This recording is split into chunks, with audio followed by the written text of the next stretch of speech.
Om Swastiastu. Assalamualaikum warahmatullahi wabarakatuh. Salam sejahtera untuk kita semua. Salam nama budaya, salam harmoni. Baik, pada kesempatan kali ini kami dari kelompok 4 akan mempresentasikan mengenai faktor-faktor yang mempengaruhi hasil belajar. Sebelum kami mempresentasikannya, izinkan kami untuk memperkenalkan diri terlebih dahulu.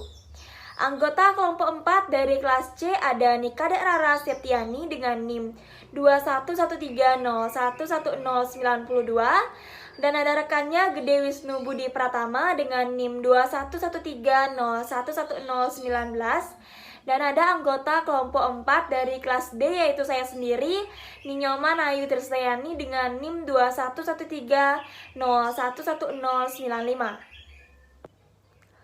Baik, adapun submateri yang akan kami bahas pada kali ini yaitu yang pertama ada faktor-faktor yang mempengaruhi hasil belajar, yang kedua ada kaitan masing-masing faktor dengan hasil belajar. Baik, di sini saya akan membahas mengenai faktor-faktor yang mempengaruhi hasil belajar. Secara umum, faktor-faktor yang mempengaruhi hasil belajar dibedakan menjadi dua, yaitu yang pertama ada faktor internal dan faktor eksternal. Kedua faktor tersebut saling mempengaruhi dalam proses belajar individu, sehingga menentukan kualitas hasil belajar. Adapun faktor-faktor yang mempengaruhi hasil belajar beserta kaitannya dengan hasil belajar itu sendiri akan dijelaskan oleh rekan saya. Baiklah, di sini saya akan memaparkan faktor-faktor yang mempengaruhi hasil belajar, di mana faktor-faktor tersebut dibagi menjadi dua garis besar, yaitu faktor internal dan faktor eksternal. Di mana pada faktor internal itu berasal dari diri individu itu sendiri, sedangkan faktor eksternal berasal dari luar individu. Baiklah, untuk faktor internalnya dibagi lagi menjadi tiga subbab, yaitu faktor fisiologis, psikologis, dan kelelahan, di mana faktor fisiologis berkaitan dengan kondisi fisik seseorang, sedangkan faktor psikologis berkaitan dengan psikis, dengan faktor-faktor utamanya seperti kecerdasan siswa, motivasi, minat, bakat, sikap, dan rasa percaya diri. Dan faktor internal yang ketiga yaitu kelelahan dapat dibagi menjadi dua, yaitu kelelahan jasmani dan kelelahan rohani.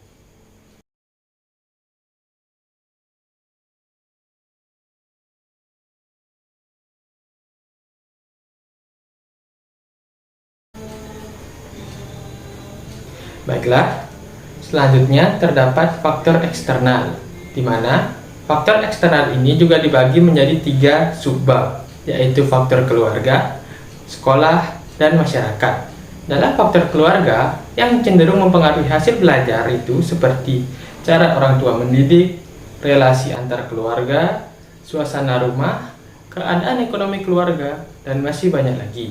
Yang kedua pada faktor sekolah, hal-hal yang akan mempengaruhi hasil belajar itu seperti halnya metode guru mengajar, kurikulum, relasi guru dengan siswa, waktu sekolah, dan masih banyak lagi.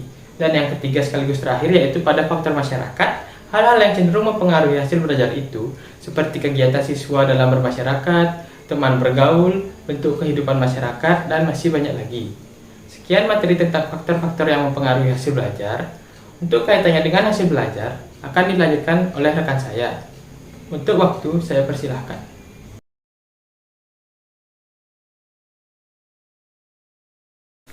Baik, jadi di sini saya akan melanjutkan presentasi dari rekan saya. Di sini saya akan menjelaskan kaitan masing-masing faktor dengan hasil belajar. Pada pembahasan pertama, kita sudah mengetahui apa saja faktor-faktor yang mempengaruhi hasil belajar. Nah, adapun kaitan masing-masing faktor tersebut dengan hasil belajar. Yang pertama yaitu ada faktor intern. Faktor intern ini berasal dari dalam diri seseorang yang menjalankan aktivitas belajar tersebut. Faktor intern ini memiliki tiga bagian, yaitu faktor fisiologis, yang kedua faktor psikologis, dan yang ketiga ada faktor kelelahan. Pada bagian faktor fisiologis, di mana faktor ini berkaitan dengan kondisi fisik seseorang yang mempengaruhi hasil belajar tersebut. Contohnya, di dalam suatu kelas terdapat dua siswa yang memiliki kondisi fisik yang berbeda. Yang satu memiliki kondisi fisik yang sehat jasmani, sedangkan yang satu lagi memiliki kondisi fisik yang kurang, yaitu berpenglihatan yang buram. Nah, maka aktivitas belajar dapat terganggu seperti terlambatnya dalam menerima penjelasan guru yang dijelaskan di papan tulis atau terlambatnya mencatat penjelasan guru yang ditulis di papan tulis. Pada bagian faktor psikologis, di mana faktor ini berkaitan dengan kondisi mental seseorang yang dapat mempengaruhi hasil belajar tersebut. Contohnya, terdapat siswa yang memiliki gangguan mental di mana nantinya penyakit ini akan kambuh secara tiba-tiba sehingga dapat mengganggu hasil pembelajaran siswa tersebut. Pada bagian yang terakhir yaitu faktor kelelahan, di mana faktor ini berkaitan dengan kondisi ketidakmampuan dalam menyelesaikan tugas yang memerlukan motivasi diri dengan tidak disertai adanya ketidakmampuan kognitif yang nyata atau kelemahan motorik. Contohnya, ketika seseorang mengalami kelelahan secara mental dan dihadapkan pada ujian, ia akan lebih mudah merasa jenuh dan lelah daripada mereka yang secara mental siap mengikuti ujian. Hal ini dapat mempengaruhi hasil ujian tersebut.